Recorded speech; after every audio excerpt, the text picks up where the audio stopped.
দবকাৰ ৩৬ number ৰাষ্ট্ৰীয় ঘাইপথত ডকাইতৰ সন্ত্ৰাস ৰডেৰে আক্ৰমণ কৰি পিস্তল দেখুৱাই লুটপাটৰ ঘটনা ব্যৱসায়ীৰ পৰা ডকাইতে লুটিলে ৫,৩৬,০০০ টকা এতিয়া যেন একেবাৰে সুৰক্ষিত নহয় দবকাৰ ৩৬ নম্বৰ ৰাষ্ট্ৰীয় ঘাইপথটো নিশা হলেই একাংশ অপৰাধীৰ ঘাটিত পৰিণত হয় এই পথছোৱা প্ৰায় ডকাইতৰ টাৰ্গেট হৈ আহিছে বহু লোক মঙলবাৰে নিশাও পুনৰ সংগত হল অনুৰূপ ঘটনা এগৰাকী ব্যৱসায়িক আগচি পিস্তল দেখুৱাই মাৰপিট কৰি ডকাইতে লুটি লৈ গ'ল ৫,৩৬,০০০ টকা গড়ৰ পৰা আহি আছিল গাড়ী লৈ পেলাই ডিমাপুৰ যাব মানে গাড়ী লৈছে যে পিছত ৰাস্তাত ডাকাতিয়ে ইয়াক মাৰিছে মাৰধৰ কৰি পেলাই পিস্তল দেখাই পেলাই পইচাখিনি লৈ গ'ল পিছত মোক ফোন মাৰিছে আহিবৰ কাৰণে আহি পেলাই ইয়াৰ ডক্টৰৰ ওচৰত এডমিট কৰালোঁ ডিমাপুৰ গৈ আছিল ডিমাপুৰ গাড়ী লৈছে যে গাড়ী পইচা দিবলৈ গৈ আছে এই ৫,৩৬,০০০ টকা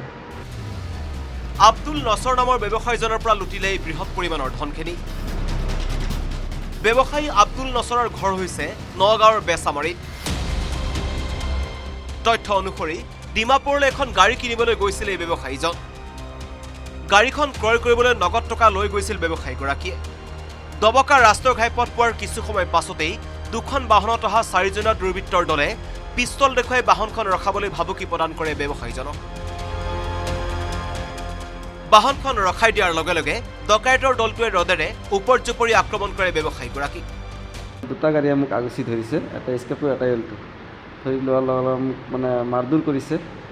সিহঁতৰ লগত ঠেলাই আছা হৈছে যেতিয়া মোৰ পইচাটো খুজি আছে মই চাবিটো নিদিওঁ লকটো খুলিবৰ কাৰণে সিহঁতে মোক মাৰি আছে পিছত আৰু এটা আহি পেলাই কি কৰিছে পিস্তল দেখুৱাই দিছে পিস্তল দেখুৱাই দিয়াৰ লগে লগে পিছত মই আৰু হাল্লা চাল্লা দিয়া নাই মই মানে ভয়তে মানে একো কোৱা নাই আৰু কিমান টকা নিলে ৫,৩৬,০০০ মানুহ কেইটা আছিলে সিহঁতে দুটা ড্ৰাইভাৰ দুটা চিটত বহি আছে আৰু ৪টা নামি আহিছে হাতীয়ে ৰডেৰে কোবাইছে আৰু পিস্তল দেখুৱাইছে আহত আব্দুল নছৰক দবকা লাইফ কেয়াৰ হাস্পতালত ভৰ্তি কৰালে আৰক্ষীয়ে ইফালে দুৰ্বৃত্তই ব্যৱহাৰ কৰা এখন বিলাসী বাহনৰ ৰং চিনাক্ত কৰিছে ভুক্তভোগীয়ে